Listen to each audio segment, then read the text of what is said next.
it just me? Or is it getting crazier out there?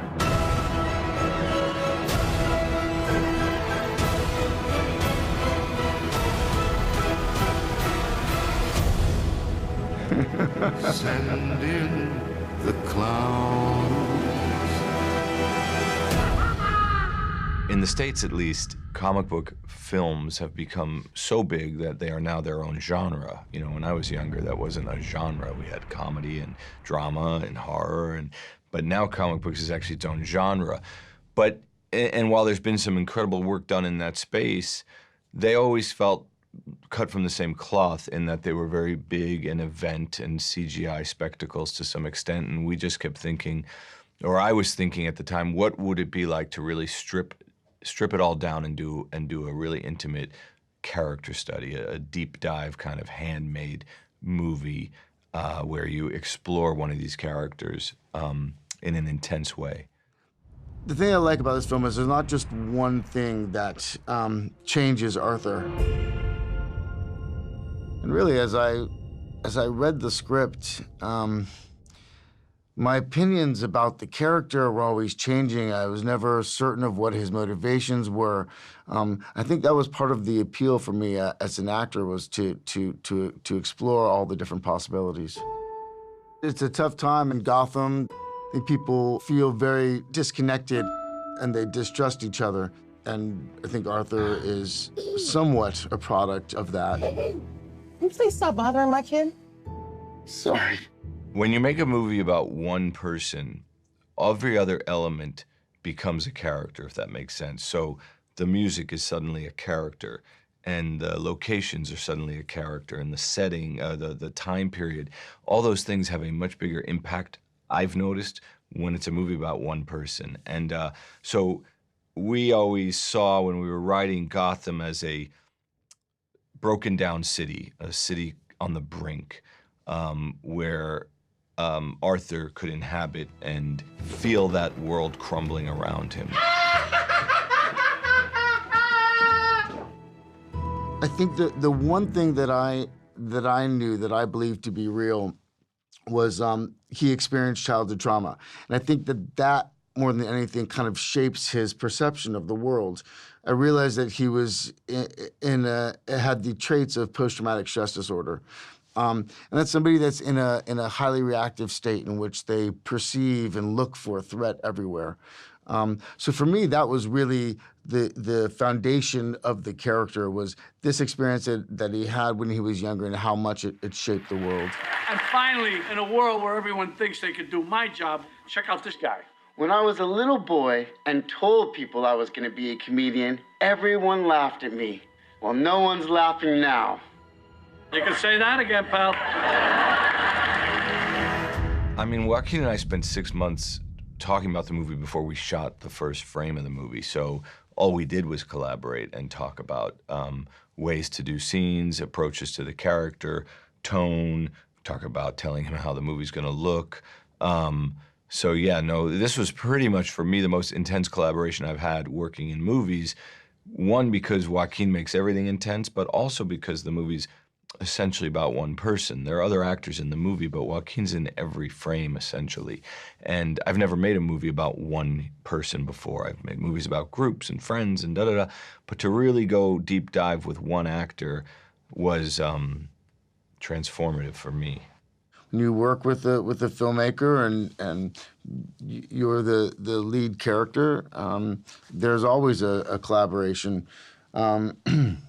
But you know, we did work closely with each other. I mean, the thing that was impressive was, you know, the dedication that Todd had. So I think I could probably be really annoying because, you know, I would go home after work and sometimes I'd review dailies and I'd go through the script. And so I would just still have questions. And so I would call him for 2 hours. We would talk like almost every night. And he was always game and always interested and available. We were always trying to come up with new ideas and something that might surprise us. Pretty much why I make movies is to see a great actor take something and elevate it in a way that we couldn't even write on the page. You know, it's like that's the exciting part about making films. And when we sat down to write Joker, I wrote it with my friend Scott Silver. All we were talking about was Joaquin Phoenix. I had never worked with Joaquin before. I didn't know Joaquin. I just knew he's one of the great actors of his generations by the films I've seen and the performances he's given. So yeah, it was exciting to me to see, no matter how detailed and how well we wrote a script, for him to come in and make it his own. That is literally what people mean, I think, when they say the magic of movies. That's the magic part, you know? Oftentimes, if a filmmaker tries to talk to me and say, like, I think I'm going to start with a close-up, I go, I don't care. Do whatever you're doing. Because I guess I just don't want to be aware of those things and play to the camera. I think it's important as an actor to just do what feels truthful to you, and the camera adjusts. I think you have to find things organically as an actor. It has to feel right to you in the moment. In this, there were, you know, Todd and Larry Shear, the cinematographer, would really allow the whole set to be available to me, the entire room wherever we were shooting in. So if it felt like we might want to move over into another area for part of the scene, we had the freedom to do that. And I do like working that way. I think you would be a bad director personally if you hire and finally get Joaquin Phoenix in your movie and you say, okay, you sit right there and say the line like this, and on that line get up and go and get a cup of water and then come back. It's not the way you work with somebody like Joaquin, and it's much more interesting to bring him into the set, show him the room, and then sort of rehearse and watch where he goes, and then we build the camera blocking and all those things around that.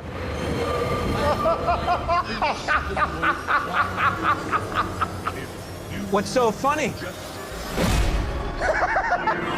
Towards the end, dancing on the stairs, we see it in 24 frames a second, which is what film normally is, and his movements, his dance movements, seem choppy and uncoordinated.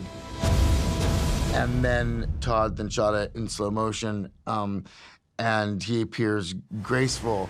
And I thought it was like a great way of kind of showing the subjective reality and the objective reality.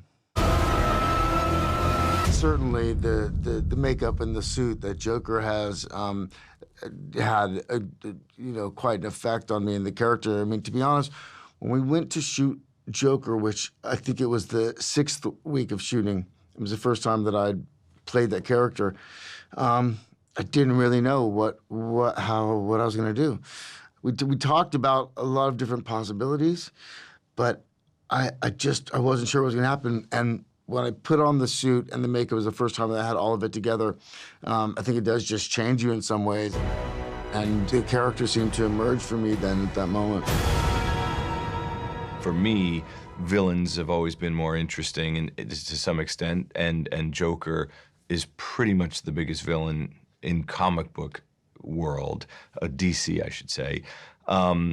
And the most interesting part was Joker famously doesn't have an origin, and in the comics they've always sort of avoided it. There's one where he says, I prefer my past to be multiple choice.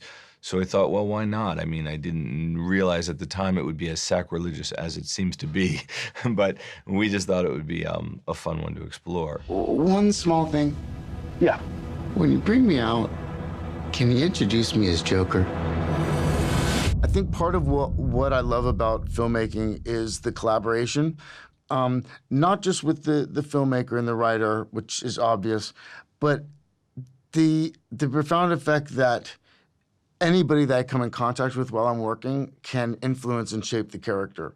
And that's always really exciting to me. I don't think people, audience members, are aware of that, or it's talked about a lot. But there were several scenes.